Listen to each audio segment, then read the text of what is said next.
Naquela manhã, a brisa do mar entrava pela janela entreaberta e eu, Clara, ainda tentava colocar em ordem os pensamentos que o silêncio deixava pairar sobre a casa. A neta, que acabara de completar 5 anos, espalhava risos pelo corredor como se fosse música que brota do próprio peito. O urso branco chegou envolto em papel cintilante, tão macio que parecia ter vida própria, e veio acompanhado de uma promessa enrolada no peso do envelope que repousava no seu ventre fofo.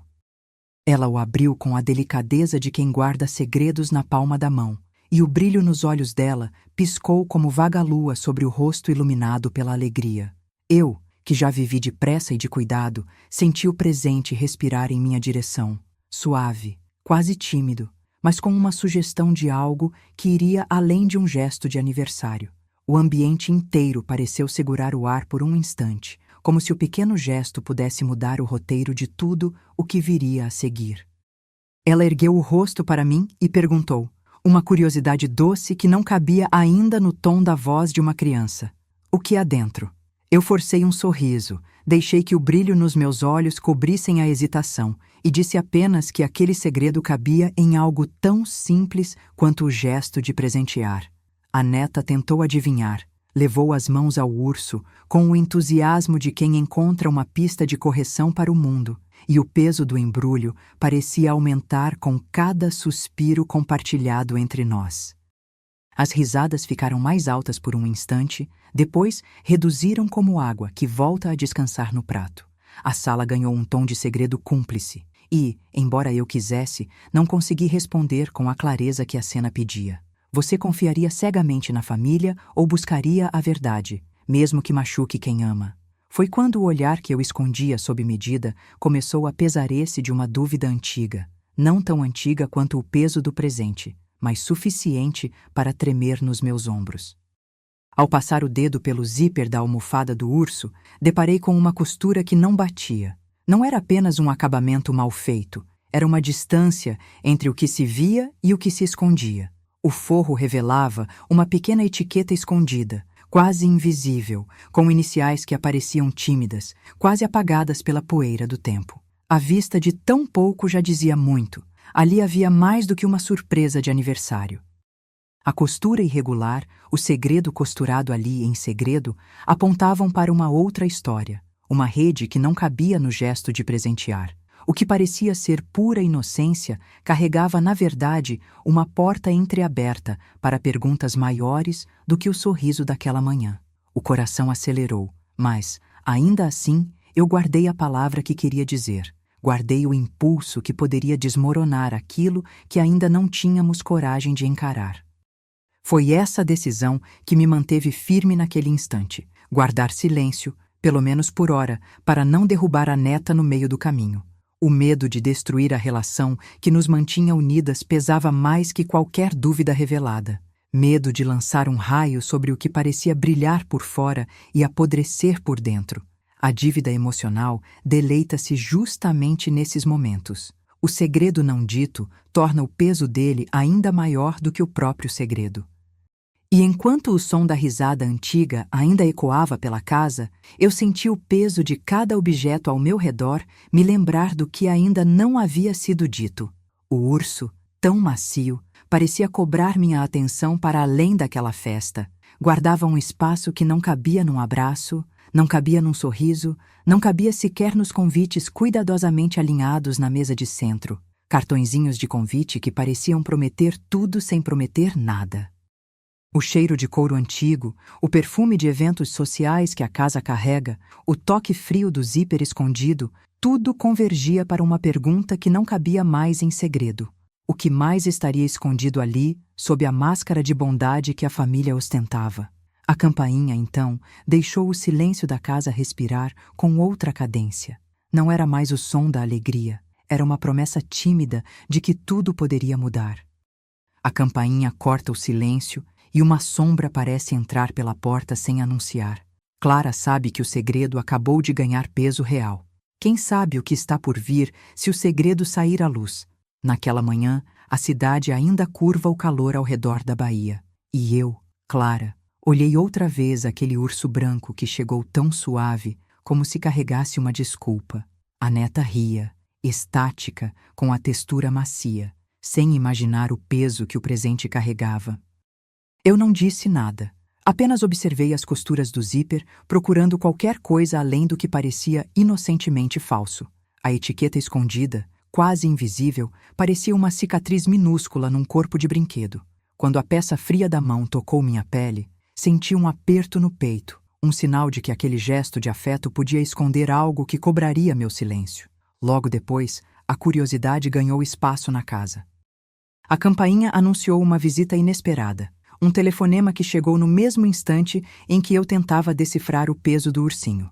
A voz, sem timbre nem calor, insinuou que houve mais do que um presente naquela ocasião festiva, que aquilo era apenas a superfície de um quebra-cabeça que já era de família há muito tempo. Falaram de parcerias e de segredos bem guardados, como se o vocabulário deles fosse uma distância segura entre o que se vê e o que se sabe. Eu ouvi, apenas ouvi, e deixei que aquelas palavras entrassem pela porta como quem entra para não ir embora. À tarde, decidi buscar uma leitura mais clara dos sinais, sem me precipitar. Encontrei Elias, o advogado da nossa casa, num café pequeno onde os vidros guardavam o sussurro do mar. Ele abriu uma pasta com calma quase ritual, passando olhos atentos por documentos que pareciam inofensivos, mas que, em conjunto, formavam uma linha que não se devia cruzar sem preparo. Falou de riscos legais, de proteções a serem levantadas de modo a não expor ninguém sem provas suficientes. A linguagem dele era cortante na superfície, cautelosa, previsível, e, ao mesmo tempo, deixava entrever chaves que poderiam reescrever o que parecia estável. O encontro terminou com uma recomendação: observar, reunir provas, não confrontar antes de ter algo sólido.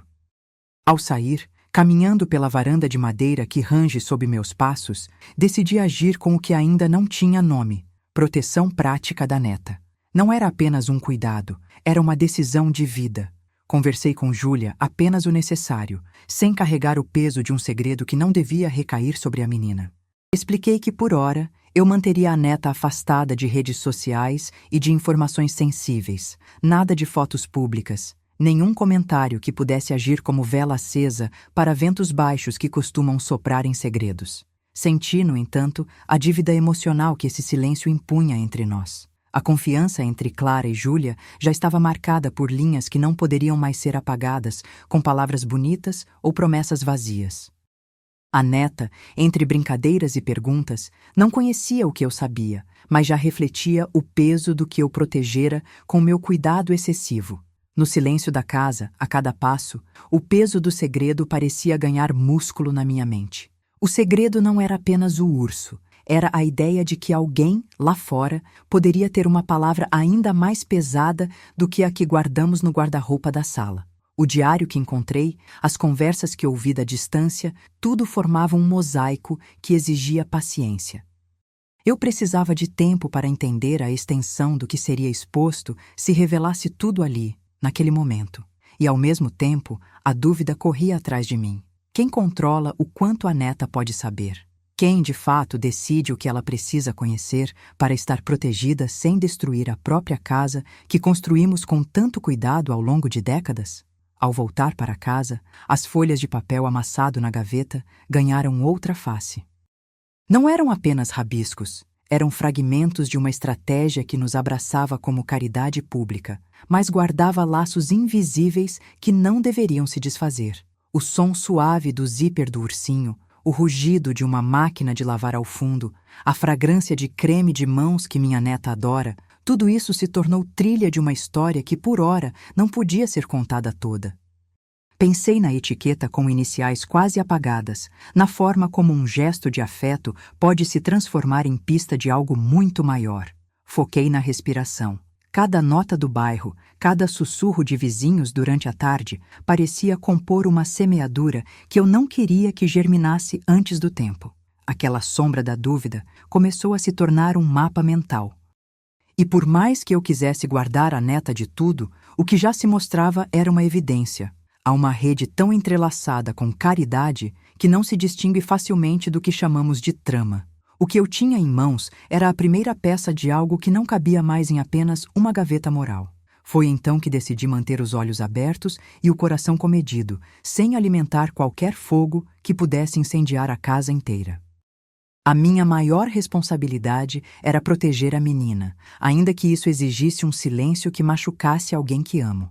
Enquanto eu decidia, ouvi passos pela casa, passos que pareciam carregar perguntas sem resposta, perguntas sobre quem, afinal, manda quando a verdade parece invisível. E justamente nesse ponto, eu percebi que o caminho que seguiríamos dependia de uma decisão que não admitia pressa. O compartimento secreto do urso não falava por si só. Ele sussurrava que o próximo movimento precisava de mais clareza, não de bravatas. A revelação parcial, que já começava a se insinuar, exigia uma camada de cautela, a chance de não destruir o que ainda podemos reconstruir. O que era verdade era menos importante do que quem iria decidir como essa verdade seria contada. O segredo que começa a nos cercar não é apenas um aviso. É uma responsabilidade que pode transformar o modo como cada um de nós olha para o que é certo e o que é seguro. O compartimento revela apenas uma pista parcial. A pergunta de fundo permanece sem resposta. Quem realmente controla o que a neta saberá?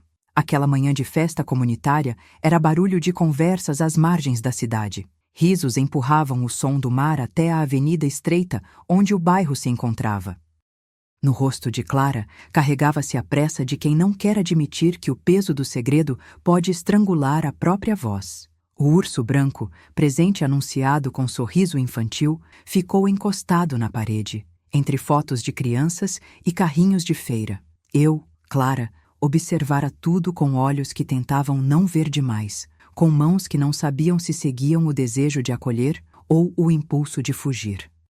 Enquanto a multidão circulava, um silêncio inquieto se enroscou atrás do meu peito, porque acima da alegria pública eu sentia uma sombra que não cabia num presente de aniversário. Foi ali, entre a cortina de risos e a vitrine cintilante, que encontrei o que não devia estar onde ninguém procurava.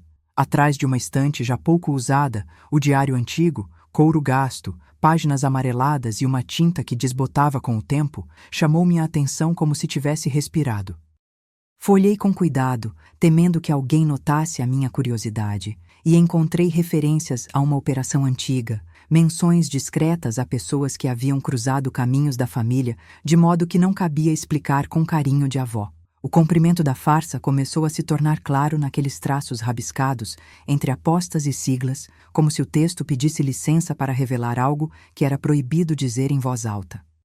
O diário não dizia tudo de uma vez, mas cada linha era uma porta entreaberta para uma história que eu não estava pronta para encarar. Camila apareceu no palco da praça com um sorriso impecável, a gravata borboleta bem alinhada, a voz treinada para frases de apoio e parcerias que soavam frias quando fechavam o ouvido para o calor humano da caridade. Os olhos de quem lê um roteiro antigo não brilhavam mais pela verdade, brilhavam pela imagem, a avó pública que parecia cuidar de cada criança, cada gesto um anúncio de que tudo estava sob controle. Ela falou de projetos, de apoios, de redes que fortaleciam a comunidade. Parecia uma figura de imprensa ambulante, mas a cada palavra que deixava os lábios, a máscara de benevolência ficava mais pesada. O usar da palavra parcerias não soava apenas conveniente, soava como uma porta entreaberta para segurar algo que não poderia sair à luz. E eu, que sempre quis manter a neta protegida, senti uma dúvida antiga subir pela garganta. Estaria eu vendo apenas a cortina de uma apresentação pública? Foi quando Elias, o advogado da família, apareceu no cantinho da praça, como quem sabe que o relógio não pode ser subestimado. Aproximamo-nos dele entre risadas rápidas de crianças e o tilintar de taças. Devemos ser cautelosos, disse ele voz baixa, olhando ao redor antes de falar. E, acima de tudo, precisamos reunir provas antes de qualquer revelação. As palavras dele não soaram como punição, mas como um aviso. Há passos a seguir que não devem tropeçar nos passos de uma neta ainda em formação, há datas, documentos, firmas que precisam de cuidado. Enquanto conversávamos, sinto o peso de um olhar de fora da sala, como se a casa respirasse junto comigo, esperando que eu decida sem pressa, sem pirotecnia, sem colocar em risco o que ainda não está plenamente visto. Entre a algazarra da festa, a neta chegou de mãos dadas comigo, cheia de cabelos ao vento e de perguntas que pareciam pequenas investigações. Ela transformou a brincadeira de faz de conta em um jogo que parecia investigativo. Vamos fingir que descobrimos quem move as peças. O toque de inocência na voz dela era uma lâmina que cortava a minha vontade de esconder o que apenas a distância entre tempos poderia justificar. O que começou como fantasia infantil tomou contornos de ameaça velada. As perguntas da menina lembraram que a verdade não é uma lanterna que ilumina de uma vez só, mas uma vela que precisa de paciência para não apagar antes de alcançar o fundo. O ar ficou mais frio na varanda, onde o sopro do vento entrava pela porta entreaberta, carregando o cheiro de creme de mãos da avó e o peso de uma respiração que não ousava romper o silêncio. Perto das escadas, o som dos passos de alguém que se aproxima parecia uma chamada para não esquecer que o segredo já não cabia mais só entre nós. Entre risos contidos e suspiros de responsabilidade, encontrei no diário a primeira pista que conectava o presente ao passado com uma linha invisível que não admitia ser ignorada. Um registro de doações, nomes quase apagados, algo que se escondia sob as luzes de uma boa intenção e que, de maneira sutil, apontava para uma rede que acolhia quem chegava às mãos dadas com promessas. A cada linha que lia, o fascínio temeroso crescia. Estava diante de uma história que separava o que era público do que era privado, e eu sentia a linha entre ambas as faces da família se tornar cada vez mais tênue. O diário falava de equivalências, de parcerias que pareciam apenas uma cortina para outra transação, de sorrisos públicos que escondiam acordos que não cabiam no gesto de presentear uma neta.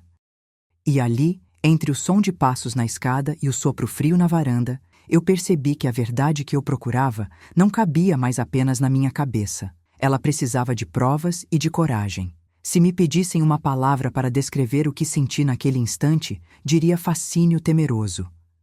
O diário deixava escapar símbolos, datas, pequenas pistas que começavam a fazer sentido apenas quando olhadas de perto. O código simples que direcionava para uma lista de beneficiários, o tom calculado de Camila quando falava de parcerias, a distância de Elias que parecia medir cada movimento. E a neta, com a ingenuidade de sempre, ergueu a cabeça e assinou o que parecia uma brincadeira.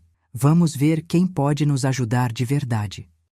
Eu fechei o diário com cuidado. Prometi a mim mesma guardar silêncio por hora para proteger a neta, e o peso de uma dívida emocional apertou meu peito. O segredo não podia mais ser ignorado, mas eu também sabia que uma revelação prematura poderia arruinar tudo o que ainda precisa de tempo para nascer. O diário escondido, o sorriso público de Camila, a cautela de Elias, a inocência da neta, tudo isso se unia para mostrar que, naquela casa, a linha entre proteção e exposição era frágil demais para ser atravessada sem consequências. O compartimento revelou apenas uma pista parcial. A pergunta de fundo permanece sem resposta. Quem realmente controla o que a neta saberá? Naquela manhã, a casa parecia mais quieta que o habitual, como se a cidade inteira segurasse o fôlego diante de um segredo que ainda não havia saído do bolso de alguém. Eu, Clara, a avó que queria proteger a neta, sentia o peso do presente ainda preso à perna do ursinho branco que ela abraçava com fé infantil. A luz fria dos LEDs no hall refletia nos queixos tensos e nas costuras invisíveis do envelope. Procurei não olhar para a etiqueta escondida, não aumentar o ruído que o coração já fazia dentro de mim. Ao abrir o diário antigo, encontrei um código simples rabiscado na contracapa. Não era uma cifra elegante, apenas uma sequência de números que parecia um mapa, dígitos que apontavam para uma lista de beneficiários.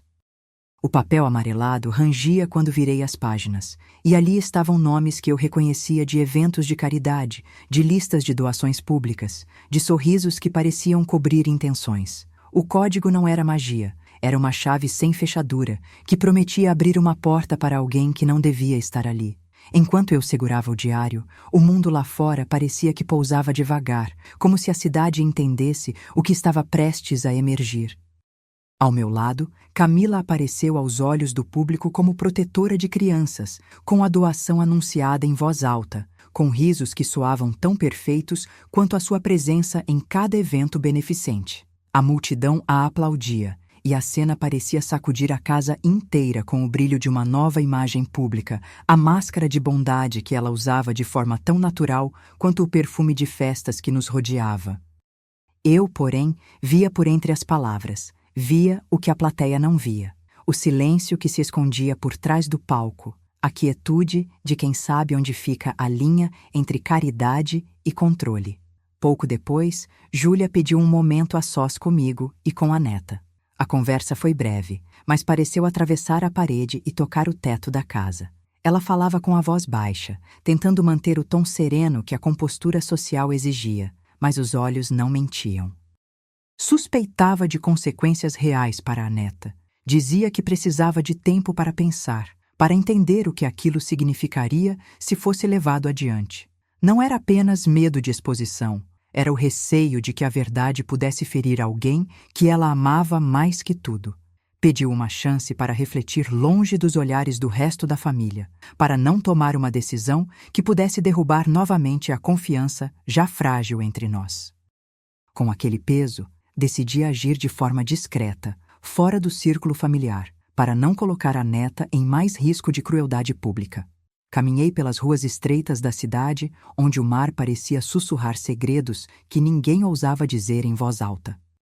Entre um canto de calçada e outro, encontrei pequenas instituições que lidavam com documentos públicos, planilhas antigas escondidas atrás de gabinetes de madeira e uma memória coletiva que parecia confirmar que a rede de caridade não era apenas o que parecia. Queria entender quem recebia as doações, quem eram as pessoas mencionadas nos papéis e por que a reputação de uma avó pública poderia sustentar um segredo tão pesado para a família inteira. O ar cheirava a sabão de lavanderia, usado pelas mãos de alguém que lavou mais do que roupas. Lavou nomes que estavam como manchas, que ninguém queria reconhecer. Ao retornar, a casa parecia ainda mais silenciosa, como se o silêncio fosse uma nova testemunha da verdade que estávamos prestes a encarar. O ar pesado carregava o rumor de que a doação pública era apenas a ponta de um iceberg que não cabia nos encontros comunitários nem nas fotos de jornais. O diário, a lista de beneficiários e aquela assinatura antiga em um contrato que eu havia visto entre linhas, tudo apontava para um mecanismo maior, algo que transcendia o gesto de caridade que parecia benevolente. E, no entanto, a pergunta que não calava era simples: quem, afinal, era o responsável por tudo aquilo que parecia uma boa causa, quando, na prática, mostrava outra face? Entre as anotações e os papéis que guardara em uma maleta, ouvi novamente o sussurro da campainha à distância e a respiração da neta, ainda de tênis sobre a madeira polida. A minha mente percorreu cada contato, cada conversa, cada sorriso que Camila exibia com tanta naturalidade, e a dúvida tomou o lugar da esperança. Se Camila coordenava essa rede sob o manto de caridade, quem era, então, quem realmente movia as peças por trás dos panos? Eu não poderia permitir que tudo desabasse sem antes entender quem sustentava aquela fachada. Não havia tempo para a proteção apenas de uma imagem pública quando os documentos pediam uma leitura mais profunda, uma compreensão de quem recebia as vantagens, de quem se beneficiava, de quem transformava presentes em poder. E foi nesse compasso de busca que, pela primeira vez, senti que a linha entre proteção e crise moral não era apenas uma linha tênue, mas um nó que precisava ser desatado com cuidado. A casa continuava a me mostrar, com seus cheiros de couro antigo e sabão de lavanderia, que cada objeto guardava uma pista: o diário com código, os papéis amarelados, a assinatura antiga, a lista de beneficiários. Um número que aparecia repetidamente nas doações chamou minha atenção. Não era apenas coincidência, era um sinal de que alguém fora do círculo familiar tinha um papel central naquela engrenagem. Alguém que podia estar conectando tudo aquilo que parecia benevolente a algo muito mais sombrio. Achei-me, então, diante de uma oração sem voz. Não bastava falar, era preciso agir com prudência, mas também com coragem. A cada passo dado fora da casa, eu sentia que a linha de fogo da verdade acendia mais uma faísca de incerteza, que poderia tanto iluminar quanto incendiar tudo o que eu amava. O que eu precisava era de tempo para reunir provas, para entender a quem pertenciam as vozes que apoiavam as doações, para ouvir o que não era falado nos bastidores. E, ao mesmo tempo, a vontade de proteger a neta e manter a família unida pesava de modo quase invisível sobre meus ombros cansados. Um conjunto de registros aponta para uma pessoa externa à família que coordena as doações. Quem seria essa pessoa externa e o que mais ela sabe? Naquela manhã, o contrato antigo emergiu da gaveta como uma peça de quebra-cabeça que não se encaixava no meu peito. Estava assinado pela neta, claro, mas envolvendo uma empresa ligada a nós, aos avós, e com uma cláusula sutil que prometia proteção financeira condicionada a determinadas ações de caridade. O texto fazia menção a uma rede de doações, a uma lista de beneficiários que parecia fluida e a uma referência de codificação difícil de decifrar. Entre linhas, havia uma etiqueta quase apagada com iniciais que lembravam um código, e ao redor, números de contas que se repetiam nas planilhas escondidas, como se alguém quisesse que nada parecesse tão simples assim. Em silêncio, eu reconheci o peso do que estava lendo. Aquilo não era apenas presente, era um mapa de controle disfarçado de benevolência. O ar da casa pareceu mais denso, o som da campainha menos distante e a respiração mais pesada. Às horas, chamei Camila para uma conversa reservada, naquela sala onde a luz batia na mesa com uma firmeza que parecia julgar cada fala. Eu disse que tinha encontrado algo que precisava ser entendido, não julgado de imediato. Ela sorriu com aquela calma que sempre me desconcertava, reconhecendo o papel público que assumia. A avó benevolente, líder comunitária, a mão que parece acolher crianças. Mas quando perguntei sobre aquele contrato, ela respondeu com frases medidas, dizendo que tudo era para o bem comum, que as parcerias eram para manter a comunidade em ordem e que qualquer recuo seria prejudicial. O tom era polido, as palavras cuidadosamente escolhidas e as respostas pareciam desenhadas para não tocar no coração do segredo. Eu, porém, senti o peso de cada palavra como se fosse uma pedra que me empurrava para o chão. A culpa já pesava antes do confronto real. Mais tarde, daquela tarde que desgarrou a quietude da casa, a neta apareceu na sala de estar com os olhos curiosos de quem ainda acredita na transparência dos abraços. Eu, tentando manter a linha, ouvi a voz de Camila chegar pela porta entreaberta, suave, controlada, falando de parcerias e de como certas doações deveriam continuar, sob o manto de uma imagem pública que todos reconheciam. A neta, planta irrequieta que brincava de detetive com brinquedos simples, ficou ali observando cada gesto, cada resposta que eu dava para acalmar a curiosidade sem entregar o que não deveria. Em algum instante, percebi o instante em que tudo poderia desabar. A menina ouviu o suficiente para que o sussurro entre nós parecesse ruído de fundo, e o mundo que eu protegia começou a parecer menos estável. Às horas, Júlia tomou uma decisão sem anunciar, mas com o peso de quem sabe que o relógio não volta atrás. Na calmas da cozinha, ela ligou para Elias, o advogado da família, buscando orientação para proteger a neta sem expor tudo de uma vez. A conversa foi contida, objetiva, com a voz de quem sabe que cada linha pode se tornar prova.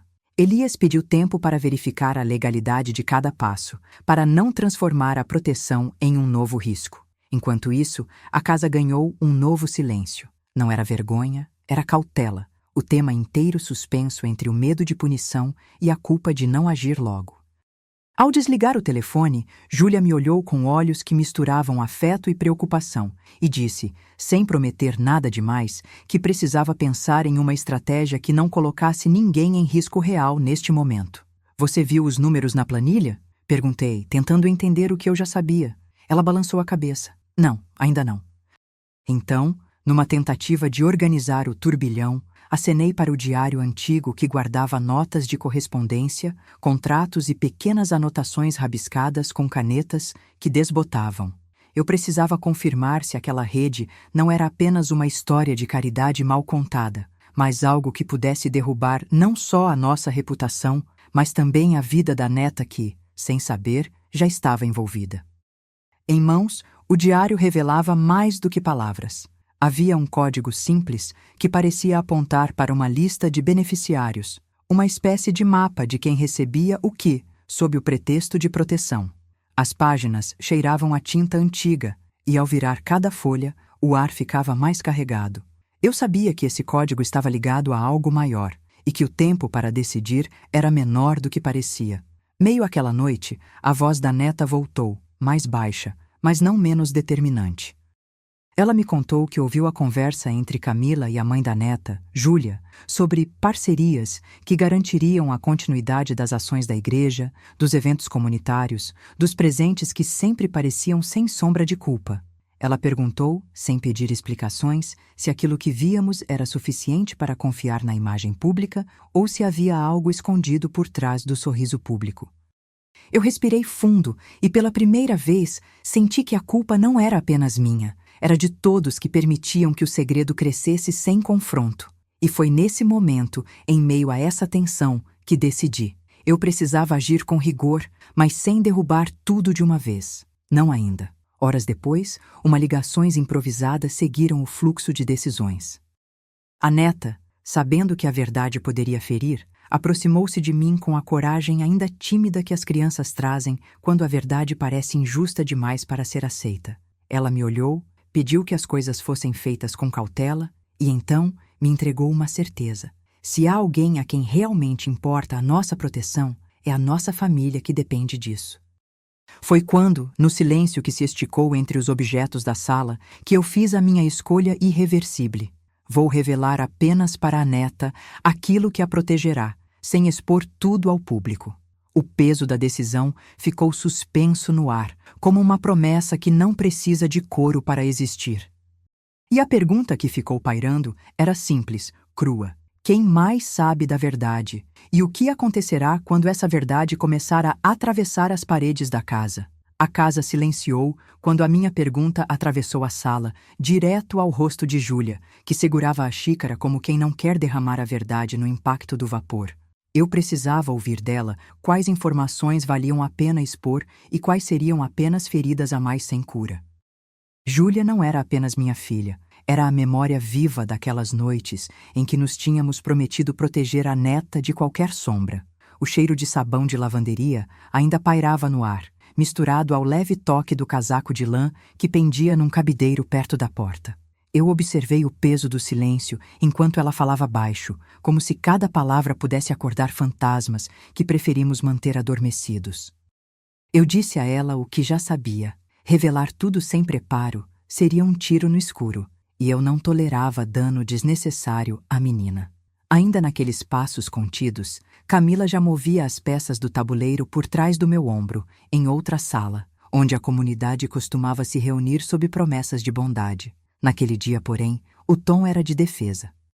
Ela anunciava uma reunião comunitária para defender o legado da família, para mostrar ao bairro que a nossa casa não era apenas uma casa de caridade, mas um pilar de responsabilidade. As frases eram polidas, os sorrisos alinhados, mas o ar ao redor das cadeiras parecia teso, como se cada palavra pudesse se desfazer a qualquer momento.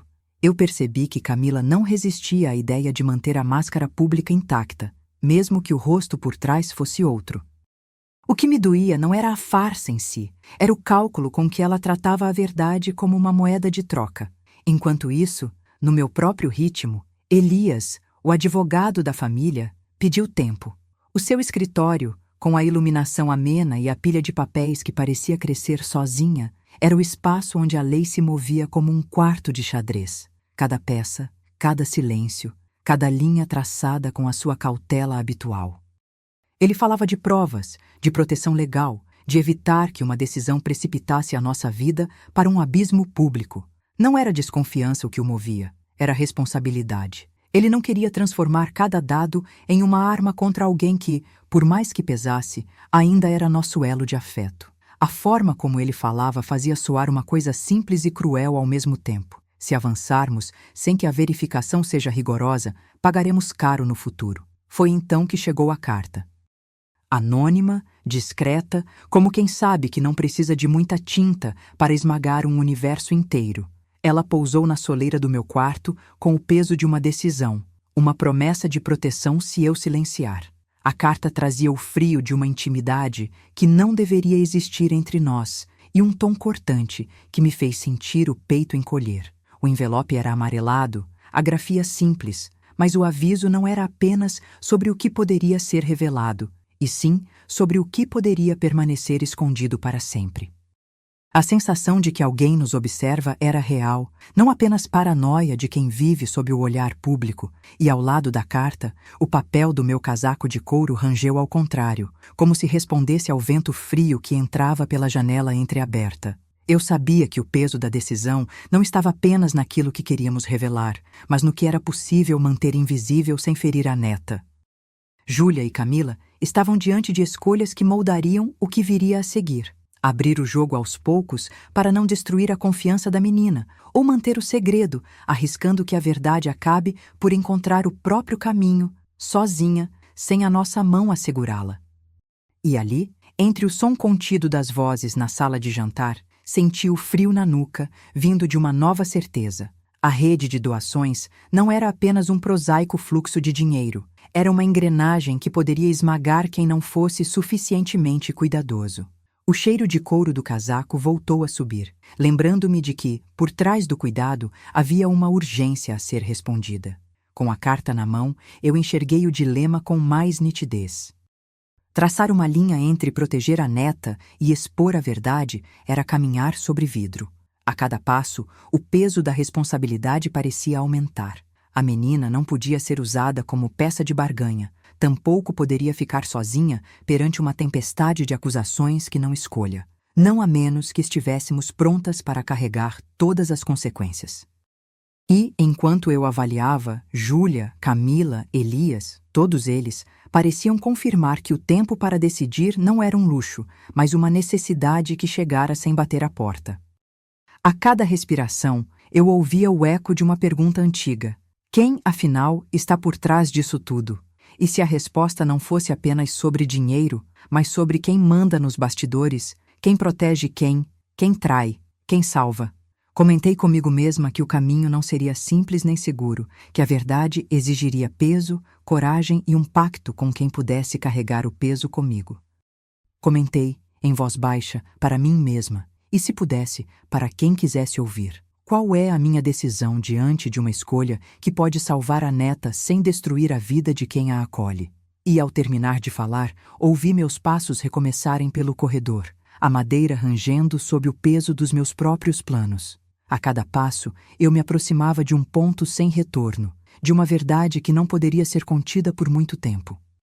Um conjunto de registros aponta para uma pessoa externa, a família que coordena as doações. Quem seria essa pessoa externa e o que mais ela sabe? Naquela manhã, à beira da cidade costeira, eu, Clara, acordei com o cheiro de mar entrando pela persiana entreaberta. A neta completava 5 anos, e o urso branco, macio como uma promessa, repousava no sofá entre a luz fria da manhã e o peso invisível de algo que não cabia naquele gesto tão simples.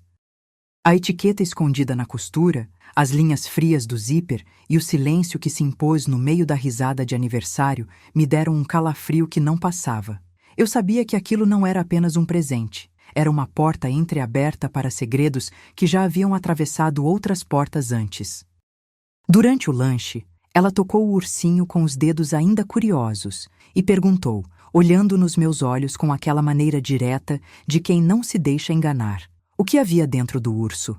Eu devolvi um sorriso curto, disse que era surpresa, mas o peso na caixa dizia outra coisa.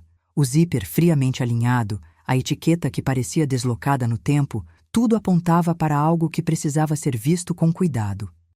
A neta riu, mas não por muito tempo. A curiosidade crescia como uma sombra que não se dissipa. E eu, que vivia em silêncio por tantos anos, comecei a entender que o presente era também uma pergunta não feita. Naquela noite, a costura irregular do zíper tornou-se quase uma assinatura. O segredo ganhou textura. Um recorte invisível que poderia esconder qualquer coisa. Uma linha que não sumia da minha pele. Decidi guardar silêncio por hora, para não quebrar a confiança que ainda restava entre nós. Se eu falasse, Quem sabe o peso da verdade não esmagaria a delicadeza do afeto. A dívida emocional que se instalava ali era real. Não apenas o segredo, mas a possibilidade de perder aquele porto seguro que a neta representa. Respirei devagar, passei a mão pelo cardigan e contei comigo mesma que o caminho precisava de pistas, não de palavras afiadas. Às 2 da tarde, deixei a casa, dirigi-me ao escritório de Elias, o advogado da família, com a cabeça cheia de perguntas feitas em voz baixa. Ele ouviu, levantou apenas uma sobrancelha e abriu uma pilha de papéis que sempre parecia aumentar quando o assunto era dinheiro e reputação. Entre contratos, planilhas e notas que pareciam benevolentes, ele sugeriu cautela. Reuniamos provas antes de qualquer revelação, para não humilhar ninguém de forma precipitada. Saí do escritório com a sensação de que cada documento era um degrau e que eu ainda precisava escolher as escadas certas. No caminho, meu celular vibrava com mensagens da neta, que continua a buscar um sentido para tudo aquilo que não pertence à brincadeira infantil. Foi então que, no intervalo entre uma rua e outra, fiz uma parada na praça para pensar. Olhei ao redor e vi Camila sorrindo para a multidão, apresentando-se como a guardiã da caridade, a mulher que parece pronta para tudo para manter a imagem pública. O contraste entre o que ela exibia e o que eu já começava a desconfiar criou uma linha áspera na minha mente. A cidade inteira poderia estar olhando para o mesmo brilho, sem enxergar o que cintilava abaixo dele. A neta, em casa, repetia o que aprendera em histórias de faz de conta, mas a minha percepção de realidade começava a atravessar esse véu de fingimento. Eu precisava de provas, não de inocência popular. Com a noite caindo, voltei para casa com uma nova decisão: investigar discretamente, longe dos olhos da família. Voltei a folhear o diário que há anos me acompanha, procurando uma chave que não fosse apenas simbólica. Encontrei uma referência a uma operação antiga, uma linha de código simples que apontava para uma suposta lista de beneficiários. Entendi que a farsa não era apenas um gesto de caridade, era uma rede que precisava de uma leitura paciente. Enquanto isso, Camila, na cena pública de sempre, a fala firme, o sorriso treinado, mantinha o distanciamento com quem questionava a origem de suas parcerias. Elias pediu calma. Júlia falou pouco, mas o peso das palavras dela parecia carregar uma sombra sobre tudo aquilo que ainda não tinha sido dito. Foi nessa hora que a neta, curiosa de verdade, resolveu participar de uma forma que eu não esperava. Ela aproximou-se de mim com o que parecia ser uma brincadeira de investigação, uma pista, um enigma, uma possibilidade de que a verdade pudesse ser útil para protegê-la. A ideia de expor tudo ainda parecia longe, mas o tom mudou. O ar ficou mais carregado com a percepção de que não era apenas sobre proteção financeira ou reputação, era sobre segurança real para a nossa menina. A comunidade começava a sentir que havia algo maior por trás das ações de Camila, e que uma parte da culpa repousava sobre quem, durante anos, ensinou a manter certos segredos para não criar barulho. Àquela altura, eu quis entender onde cada decisão me colocava. Decidir era uma responsabilidade enorme. Proteger a neta ou enfrentar consequências públicas que poderiam ferir ainda mais alguém inocente? Eu perguntei a Júlia, em voz baixa, se deveríamos adiantar a verdade para além do círculo familiar ou insistir em uma revelação cuidadosa, para não empurrar ninguém para a margem. Elias, por sua vez, pediu tempo para checar a legalidade de cada movimento, para que não caíssemos em uma armadilha jurídica que pudesse transformar nossa coragem em erro.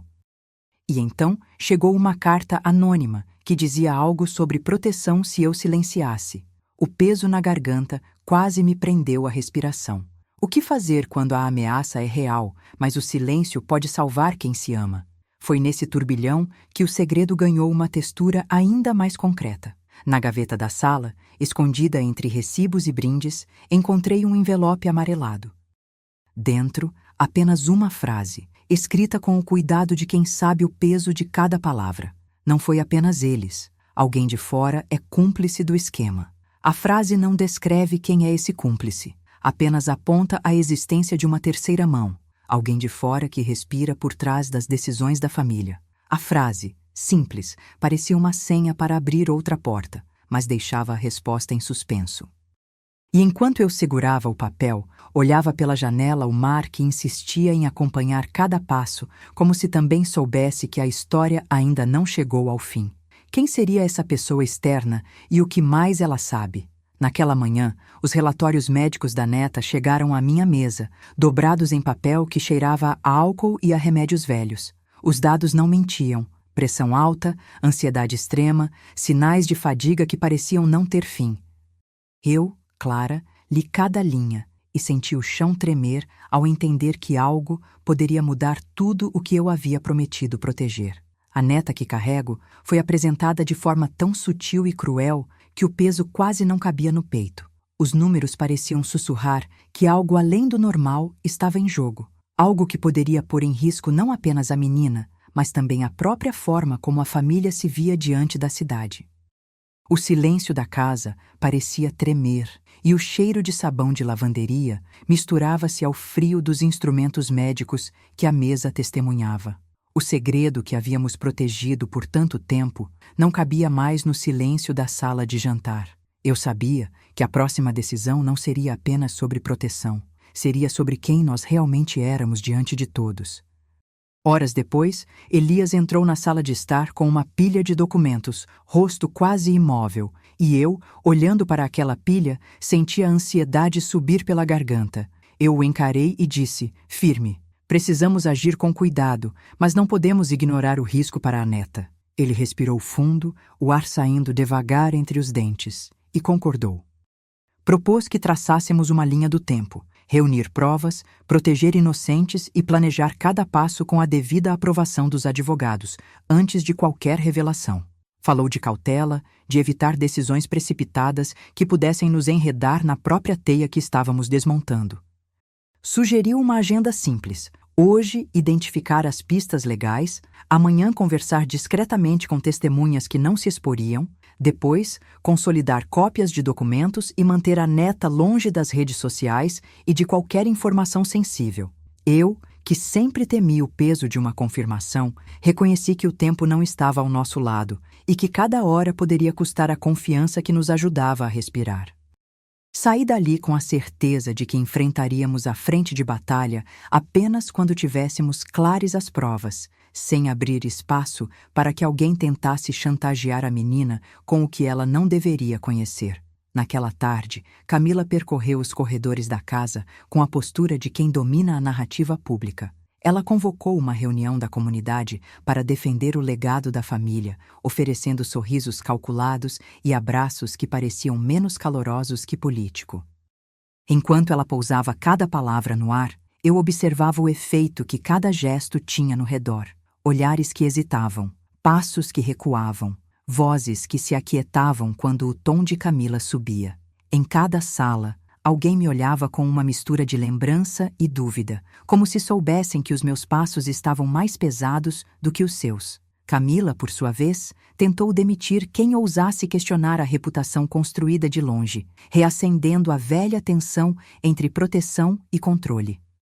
A casa se fragmentava pouco a pouco, portas que rangiam, segredos que ganhavam caligrafia própria, reuniões que pareciam durar uma eternidade.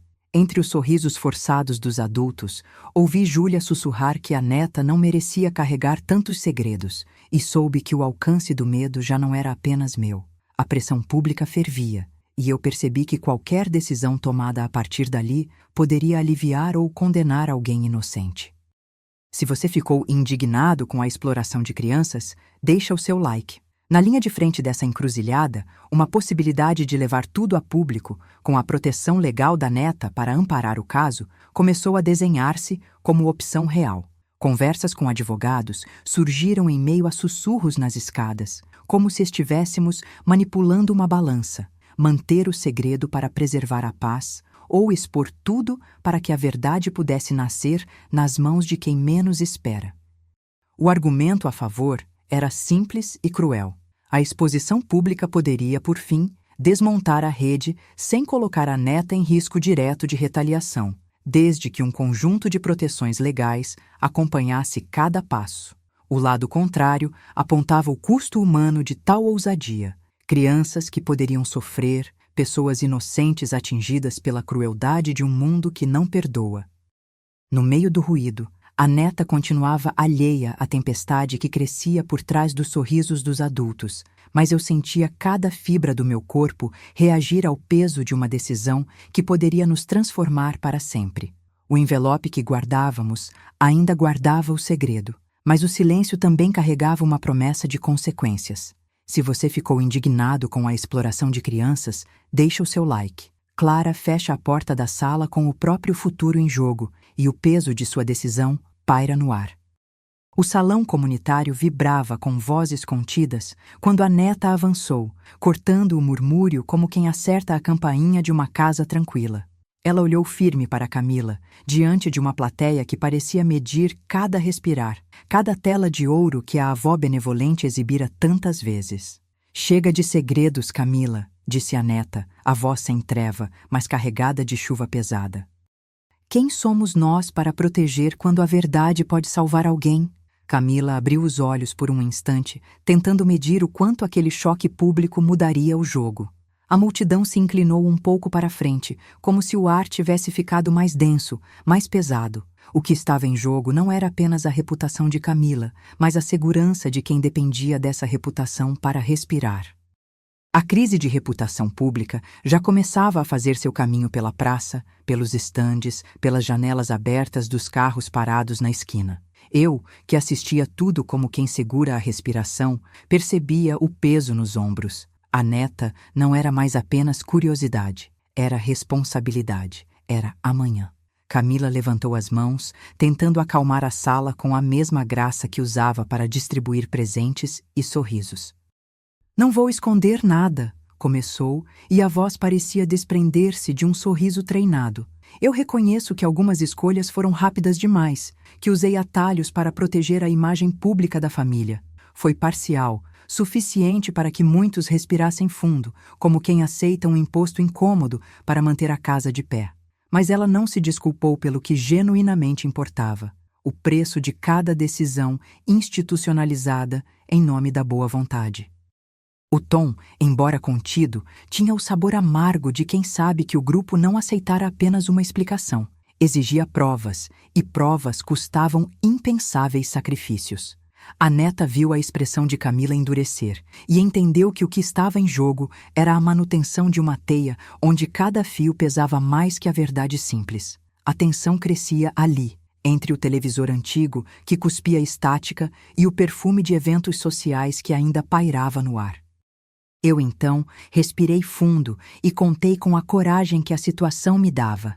Era hora de levar parte daquela história aos olhos da lei, sem expor tudo de uma vez. Caminhei até Elias, nosso advogado da casa, e com um olhar direto, pedi que reuníssemos documentos relevantes, apenas o suficiente para iniciar uma verificação formal.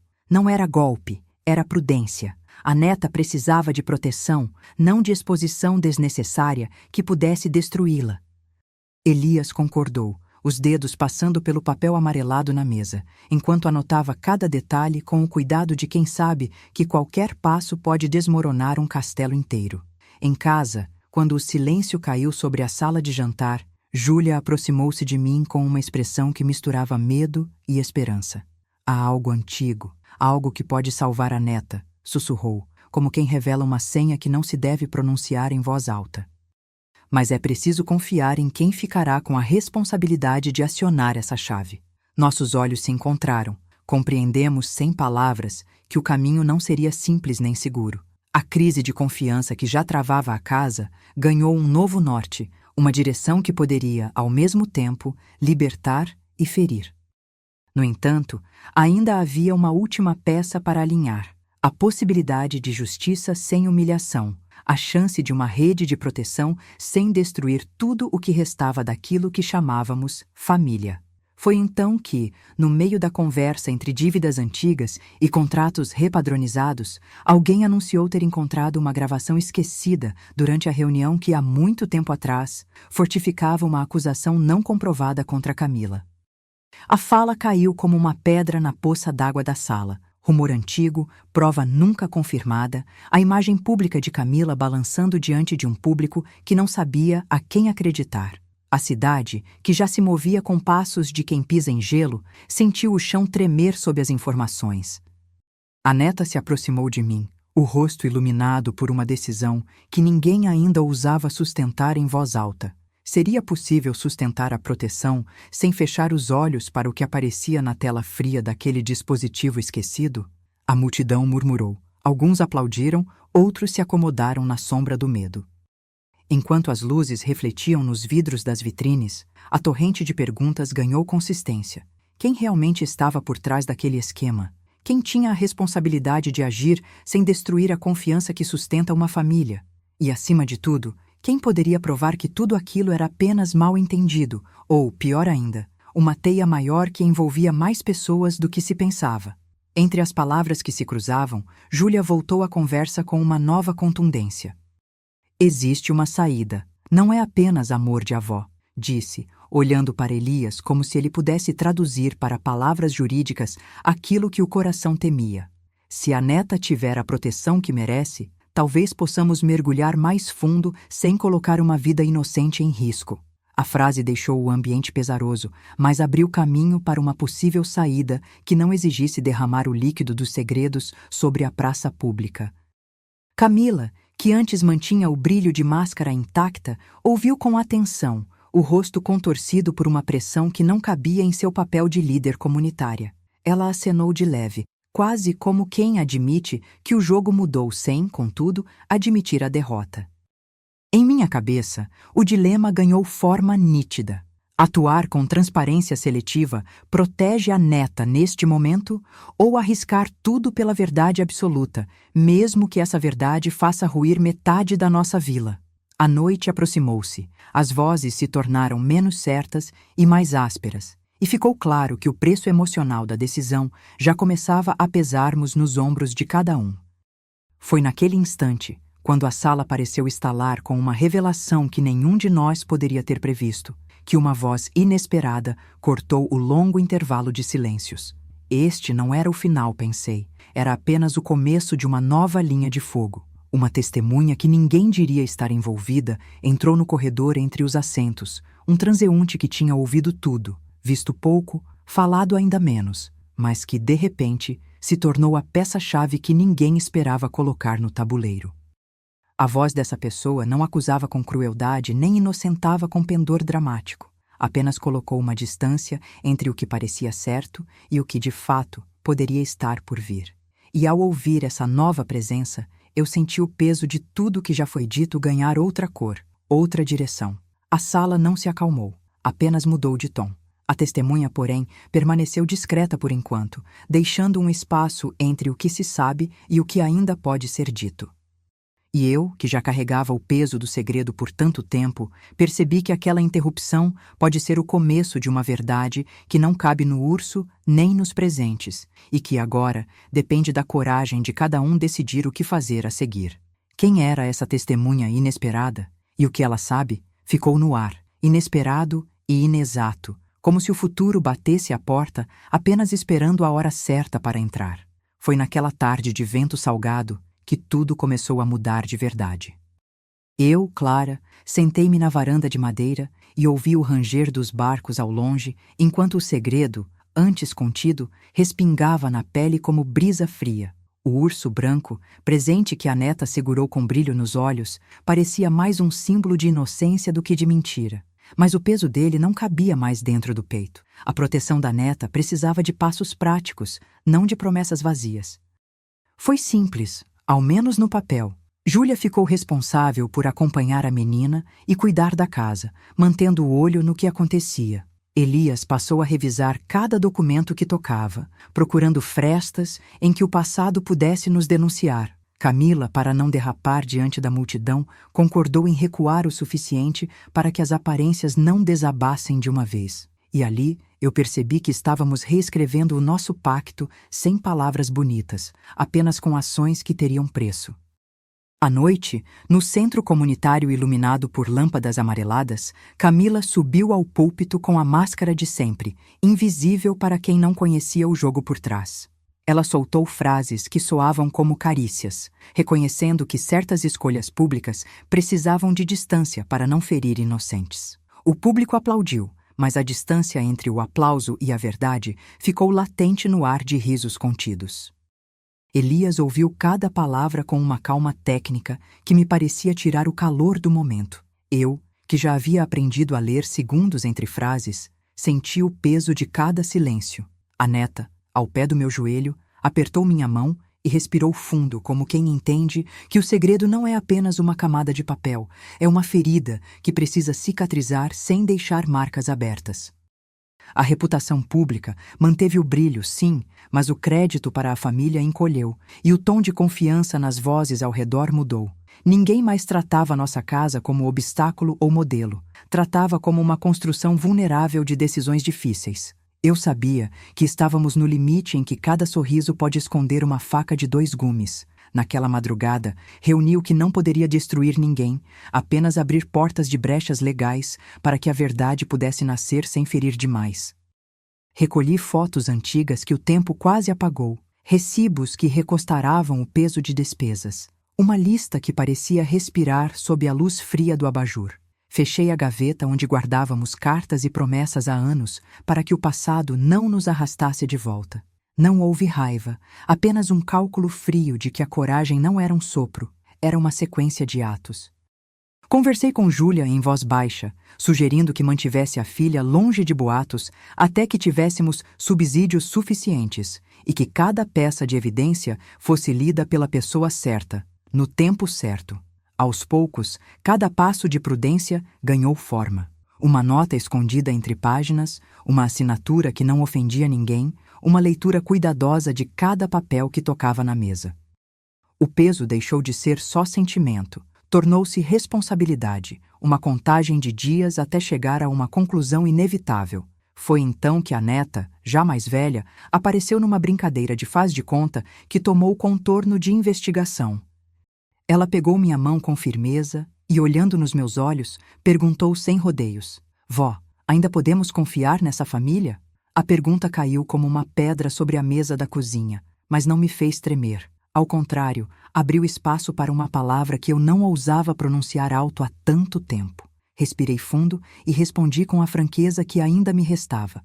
A proteção da neta exige coragem de enfrentar a verdade, mesmo que machuque quem mais amamos. Vamos manter o cuidado, mas sem esconder o que é fundamental para que ela cresça sem medo. Os sinais que eu procurava já estavam no ar.